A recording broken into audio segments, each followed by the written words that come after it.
ನಮಸ್ಕಾರ ಎಲ್ಲರಿಗೂ. ನಮ್ಮ ಯೂಟ್ಯೂಬ್ ಚಾನೆಲ್ ಕಲಾತ್ಮಕ ಚಿತ್ರಣಕ್ಕೆ ನಿಮಗೆಲ್ಲರಿಗೂ ಸ್ವಾಗತ.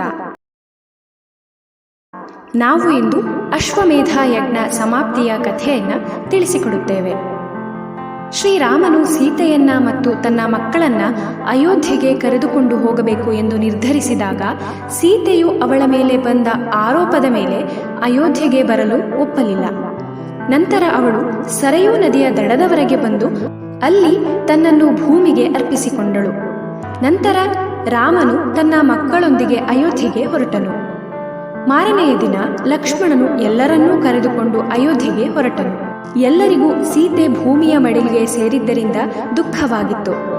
ವಾಲ್ಮೀಕಿ ಋಷಿಗಳು ಏನು ನಡೆಯಬೇಕಿತ್ತೋ ಅದು ನಡೆದು ಹೋಗಿದೆ, ಈಗ ದುಃಖಿಸಿ ಪ್ರಯೋಜನವಿಲ್ಲ ಎಂದರು.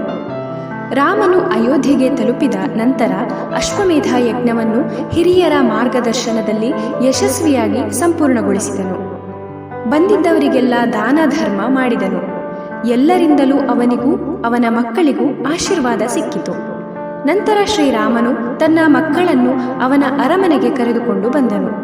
ಆಗಲೂ ಅವನು ತನ್ನ ಹೆಂಡತಿ ಸೀತೆಯನ್ನ ನೆನಪಿಸಿಕೊಳ್ಳುತ್ತಲೇ ಇದ್ದನು. ರಾಮನ ಮಕ್ಕಳನ್ನು ನೋಡಿ ಅಯೋಧ್ಯೆಯ ಜನರಿಗೆ ತುಂಬಾ ಸಂತೋಷವಾಗಿತ್ತು.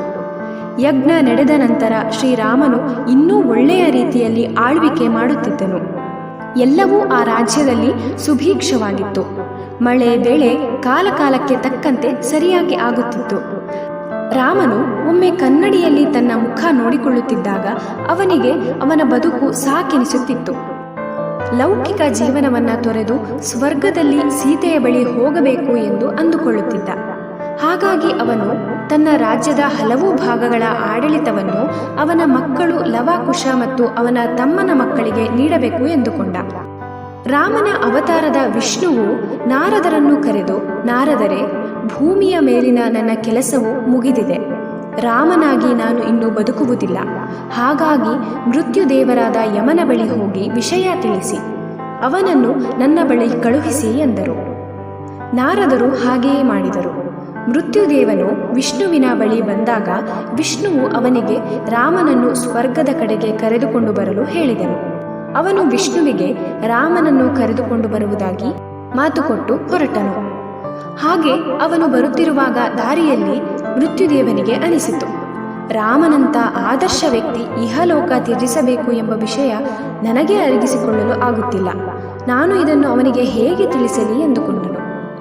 ಮತ್ತು ಹುಟ್ಟಿದ ವ್ಯಕ್ತಿ ಸಾಯಲೇಬೇಕು, ಅದು ಜಗದ ನಿಯಮ ಎಂದು ಕೂಡ ಅಂದುಕೊಂಡನು. ಹಾಗಾಗಿ ಅವನು ಒಬ್ಬ ಬ್ರಾಹ್ಮಣನ ವೇಷ ಧರಿಸಿಕೊಂಡನು. ನಂತರ ರಾಮನ ಅರಮನೆಗೆ ಹೋದನು. ಅಲ್ಲಿ ಲಕ್ಷ್ಮಣ ಮೊದಲಿಗೆ ಕಂಡನು. ಲಕ್ಷ್ಮಣನ ಬಳಿ ನಾನು ರಾಮನನ್ನ ಭೇಟಿಯಾಗಲು ಬಂದಿದ್ದೇನೆ ಎಂದು ಹೇಳಿ ಕಳುಹಿಸಿದನು. ಲಕ್ಷ್ಮಣನು ರಾಮನ ಬಳಿ ಹೋಗಿ ವಿಷಯ ಹೇಳಿದನು. ಆಗ ರಾಮನು ಖುದ್ದಾಗಿ ಬಂದು ಆ ಬ್ರಾಹ್ಮಣನನ್ನು ಭೇಟಿಯಾದನು.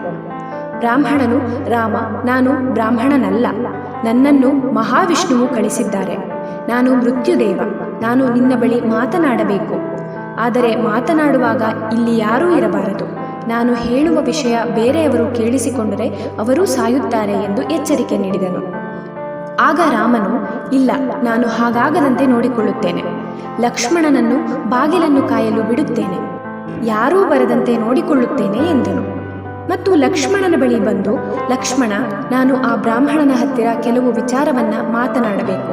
ಹಾಗಾಗಿ ನನ್ನ ಅನುಮತಿ ಇಲ್ಲದೆ ಯಾರನ್ನೂ ಒಳಗೆ ಬಿಡಬೇಡ. ಬಿಟ್ಟರೆ ಕಷ್ಟ ಎದುರಿಸಬೇಕಾಗುತ್ತದೆ ಎಂದನು. ಲಕ್ಷ್ಮಣನು ಸರಿ ಎಂದು ಒಪ್ಪಿಕೊಂಡನು. ನಂತರ ರಾಮನು ವಾಪಸ್ಸು ಹೋದನು.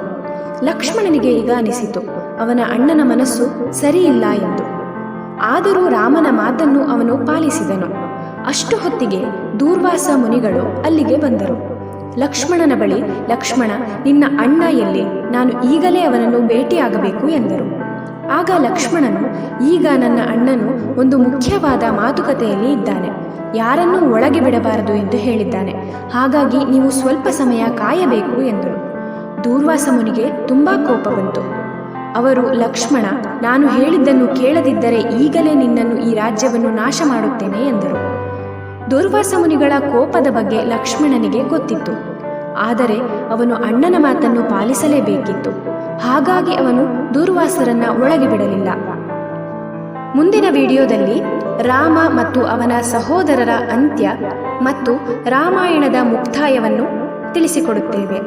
ಅಲ್ಲಿಯವರೆಗೂ ನೀವಿನ್ನೂ ನಮ್ಮ ಚಾನೆಲ್ನ ಸಬ್ಸ್ಕ್ರೈಬ್ ಮಾಡಿಲ್ಲ ಅಂದರೆ ಈ ಕೂಡಲೇ ಸಬ್ಸ್ಕ್ರೈಬ್ ಮಾಡಿ ಹಾಗೂ ಹೆಚ್ಚು ಹೆಚ್ಚು ಜನರಿಗೆ ಶೇರ್ ಮಾಡಿ.